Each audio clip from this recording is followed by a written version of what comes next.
Spite is a powerful motivator in life, even if it's often employed with little thought or consideration, and in hindsight comes across as something closer to ignorance. Nothing combines all of those elements better than our penchant as a species to childishly rename a thing if we become angry with whoever is most associated with the original name, as though somehow it may drive home a political point.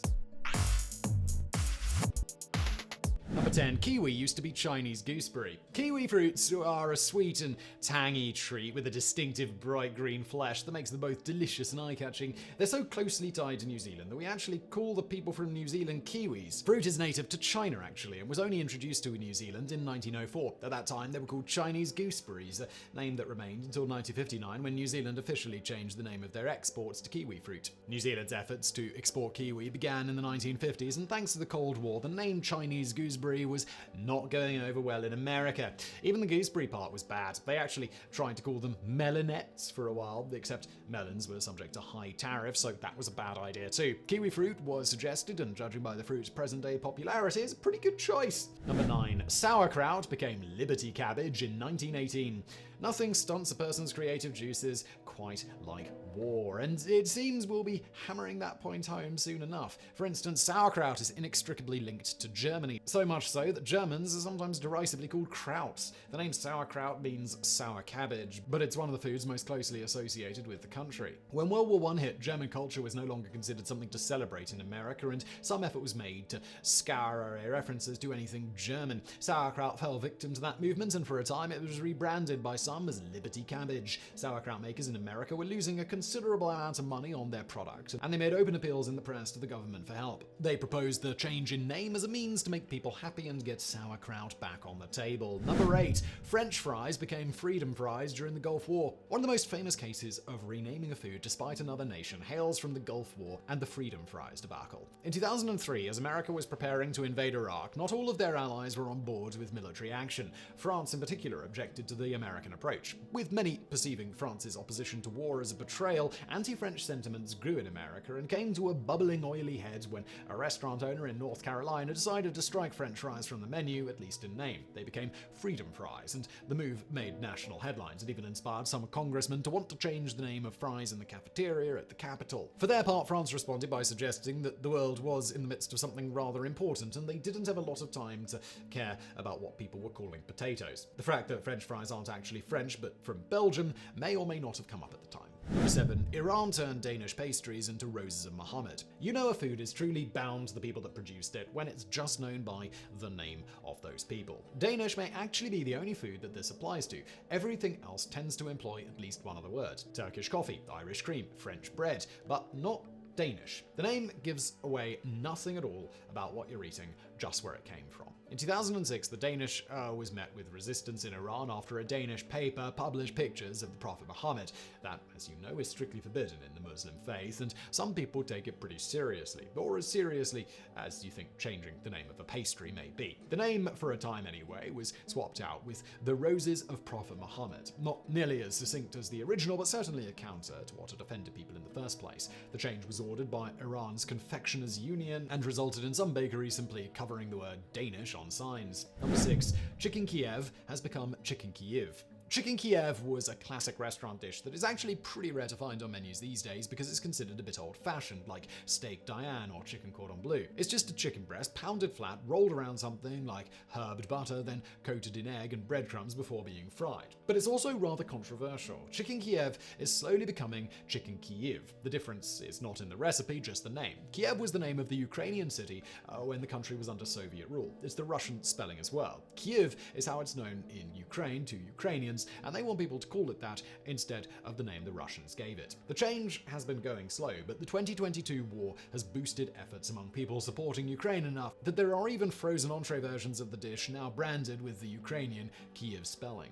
Number 5. Americano coffee in Russia became Russiano coffee. An Americano coffee is made of espresso and water. Not very revolutionary stuff, but people seem to like it, and you can find it on menus all over the world. Maybe not in Russia, though. In 2014, some coffee shops in the country rebranded Americano as Russiano coffee after the Russian Prime Minister made a joke about Americano not being politically correct and an Armenian politician responding by suggesting Russiano. In 2014, Russia was in the midst of a different conflict with Ukraine, and they were were not happy with America's stance, hence the idea that Americano would be politically incorrect. Despite Russiano comment being an offhand remark between politicians, people took it seriously enough to put it on the menu. Number 4. Greek coffee is mostly just Turkish coffee with a different name. Russia was by no means the only country in the world to get hot under the collar about their international coffee. Greece beat them to the punch decades ago when they had a political beef with Turkey. Unlike some of these named tweaks, Greek coffee has endured, and if you go to Greece today, you can still find it all over. That said, if you go to many other countries and order a Turkish coffee, you might notice that it tastes a lot like Greek coffee. The reason for that, of course, is that it's pretty much the same thing. Turkish coffee is traditionally brewed in copper pots with very fine coffee grounds, and it ends up being a lot thicker than the coffee you're getting from Starbucks. It's very popular among coffee fans, though, and that includes the people of Greece. Turkey invaded Cyprus in 1974, and Greece, being quite close to Cyprus, didn't take kindly to it. So to thumb their noses at the Turks, Greece dropped Turkey from their coffee and rebranded it. If you travel extensively through Europe, you may find the same beverage in any number of countries where they've changed the name, arguably for the same reason. Turkey has a lot of bad blood in its past with other nations. Armenian coffee, Bosnian coffee, Cypriot coffee, all of it seems to have started as Turkish coffee. 3. Berliner donuts became Kitchener buns. There's a popular urban legend that President John F. Kennedy once gave a speech in which he accidentally called himself a jelly donut. Often called the Ich bin ein Berliner speech, it's been suggested that the translation is I am a jelly donut because a Berliner is in fact a kind of donut, despite Kennedy trying to say that he was a Berliner or a citizen of Berlin. That story is not true, and everyone in Germany would have perfectly understood Kennedy's words as he intended them to be. What is true, however, is that there is a kind of donut called a Berliner, and then, for a while, there wasn't. Berliners were never a big thing in North America because they were already called jelly donuts there. But in Australia in particular, they were well known until World War I. Just as war put Americans off sauerkraut, it put the Aussies off Berliner donuts. Parts of Australia had strong German roots at the time, so the Berliner had become commonplace. But with anti-German sentiment over the war, it was given a new name, the Kitchener bun. Lord Kitchener was a famous British field marshal and also the Secretary of State for War as World War I began, making him basically the exact opposite of anything German. It was the most un-German name that the pastry could receive. Canada did a very similar thing during the war as well. There was a city in Ontario settled mostly by Germans known as Berlin. In 1916, in order to distance themselves from the war, the city was renamed Kitchener, and it still has that name today. Number 2. Hamburgers became Liberty sandwiches during World War I.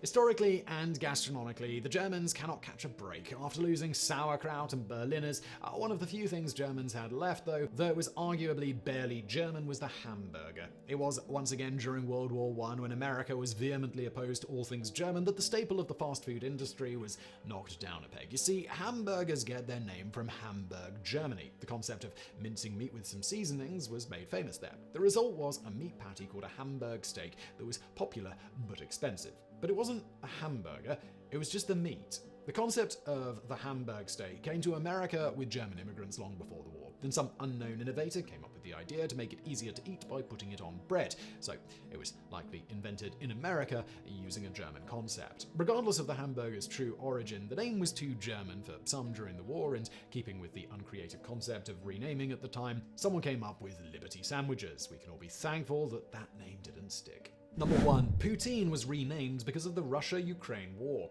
Sometimes you really have to reach to make these name changes make sense, and that was the case in 2022 when a Quebec restaurant decided to rename the quintessential Canadian junk food poutine. Poutine, in case you're uninitiated, is French fries covered in cheese curds and hot gravy. It's a staple in restaurants across Canada, and it can be made in countless varieties that can include everything from fried onions to pulled pork and brisket. As a result of Russia's 2022 war against Ukraine, a Montreal restaurant owner named Laurent Pro, whose restaurant claims to have made the first ever poutine in 1964, renamed the dish to the insanely uncreative fried cheese gravy.